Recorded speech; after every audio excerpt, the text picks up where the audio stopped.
I'm back. The first one was over 15 minutes. I'll definitely cut some of it down because I started babbling. But I'm putting the headlights in, the headlight that I'm replacing. When you do this, don't forget, don't tighten any of the screws until all of the screws are started. Whenever you're putting an assembly together, that's good practice. It allows the two pieces to move around if the holes aren't lining up. Because if you tighten the first one and the other ones are slightly off, it can just be a pain in the butt, and you end up wrestling with it. And it's just not worth it. So, best bet, leave them all loose, get them all started, and then work around and snug them up. Okay, that headlight is in. And I'm not going to do it right now. I'm going to do it someday. The grill, I don't know if you can see this or not, but there is a small crack right here in the center there. I am going to fix that, but I'm not going to do that until maybe I park the motorhome. We want to get it going for camping. What I'm also going to do is I'm going to carefully take all the chrome off of here. It comes off real easy. It's just clips on the back. But I'll take the chrome strips off and scuff down the plastic and give it a shot of some of the matte paint that I use when I do grills. Just make it look a little fresher. So this can go back in, and so now I have to look for the clips I need. So let's see what I can find.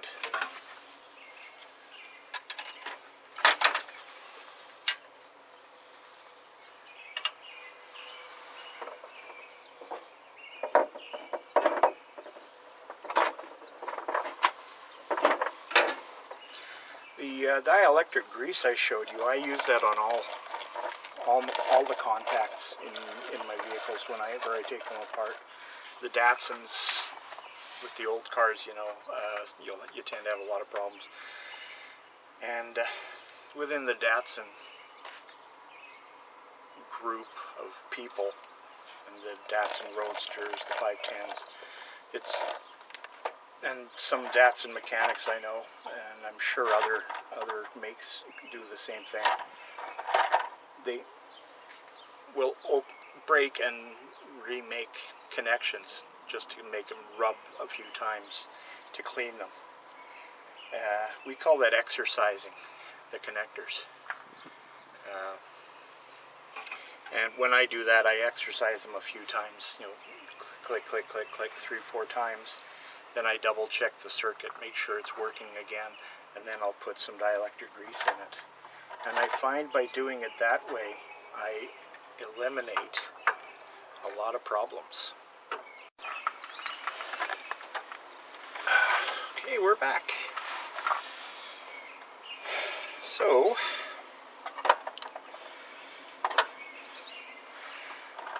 watching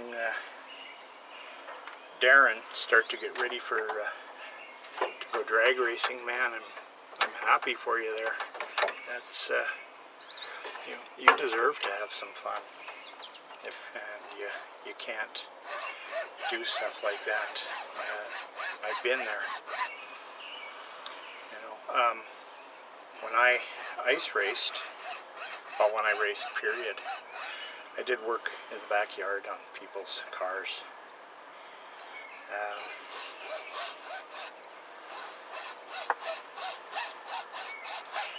Go to their house and fix their cars or whatever, just give them a hand, and they would appreciate it and tip me. And that money would go towards the next season of racing, and I had a budget I would set up. I knew approximately what I needed for entry fees and towing fees for fuel, and I didn't count the insurance on the truck because the truck was used for everyday driving to work and back, and so I didn't really count that. But the gas for to tow out of town, all the races were in various towns around Manitoba. Closest place we did race was Winnipeg, right on the Red River, just down from Portage in Maine. And from, at that time I was living in the city, so that was the closest race. And then Selkirk was, an hour drive, and Brandon was 2.5 hours. Gimli, and various places that we would go. Only the Winnipeg one was half-hour drive, 20 minutes. I would raise all that money doing the work on people's vehicles first.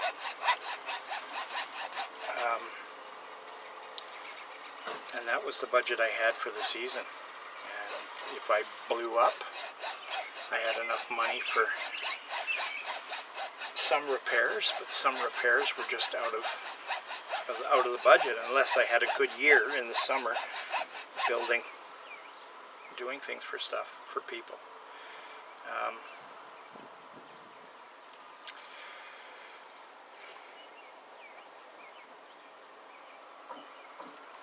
know if this is going to work. Maybe I'll just go back to zip ties for now. But the racing for ice racing, I counted on a budget of approximately $2,000 for 5 weekends. And that was entry fees, parts for the car, fuel for the car, fuel for the camper, or for the truck. That included the insurance on the trailer, tires. Didn't use a lot of brakes, so I always had used parts for spares anyway. A used part, if you got 2 weekends out of it, it was 2 weekends, you didn't have to buy new stuff, which is harder to get for when you're driving a 30-year-old car.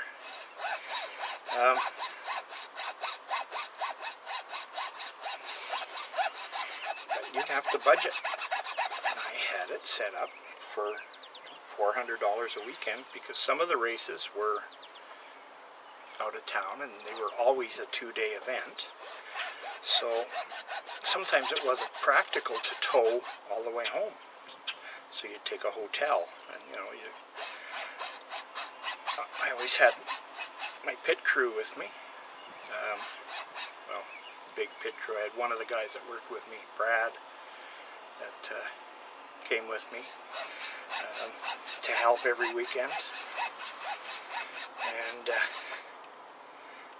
don't expect him to pay his own way, so I'd feed him, and he had a place to sleep because we'd get a double room. And then my dad came a couple times, and he paid his own way, which was okay. Never relied on sponsorship money because most of my sponsors were products. But some weekends maybe cost me $250, $300. So I had $100 in the kitty if I had something go. If I had 2 or 3 weekends like that, $300 I could build an engine with doing my own labor. And if I had to buy a gasket set and a set of bearings, gaskets and bearings would run me about $150. Rings would run me another $20 or $30. And the machine shop that I dealt with gave me a deal, and they would do all the machining on the rotating parts and on everything, and they'd balance everything for me. Pistons, rods. They would balance it all for me, and 4 pistons, 4 rods, crank, the flywheel, the pressure plate and clutch, the crank pulley, everything would be balanced for me, and they'd charge me $100 if I did a whole engine. They would do my cylinder head work, valve grinds. I didn't have the tools at home. I could do them at work, but the valve grinding equipment at work was kind of getting old, and we were only using it for small engines. So the stones for doing car engines were pretty well worn out. So they would do valve grinds for me for nothing. I would do the porting myself and do the CCing of the cylinders, the chambers.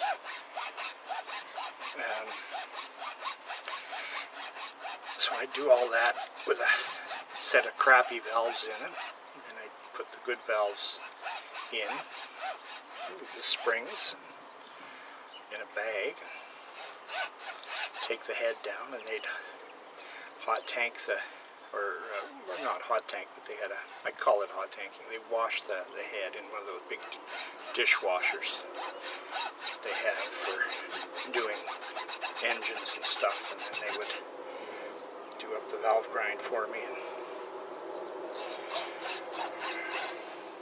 they offered to flow bench my heads, but I would have had to pay for that. That's a fairly expensive thing, so I often thought of doing it, and I've thought of doing it since with engines I built, but the guy that I dealt with there, was one of the co-owners of the company, passed away from cancer a few years ago, and he was the one I had to deal with, not his brother, who was the other owner. His other brother knew of it, but both brothers had their own racing teams that they sponsored with the same company, but it seems they didn't, I guess maybe just to make it easier for them not to have to think about everything. You just dealt with the one guy. And I'm sure they would have done things for me.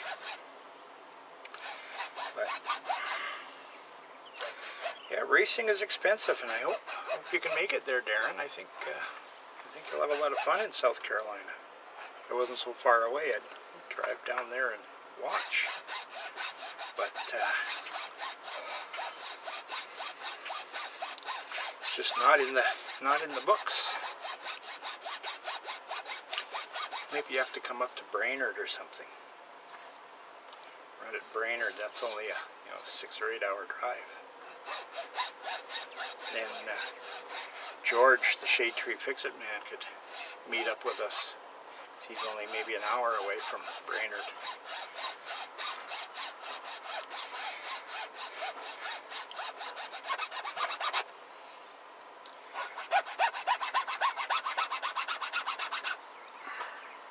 This is particularly hard plastic. I'm not getting very far with it. So, patience, Bob, patience. Anyway, when I get this ready to go in, I'll turn you back on instead of just sitting here blabbing about my racing and when I was supposed to be wishing Darren well. So I'll be back. Take it easy. Have a good one.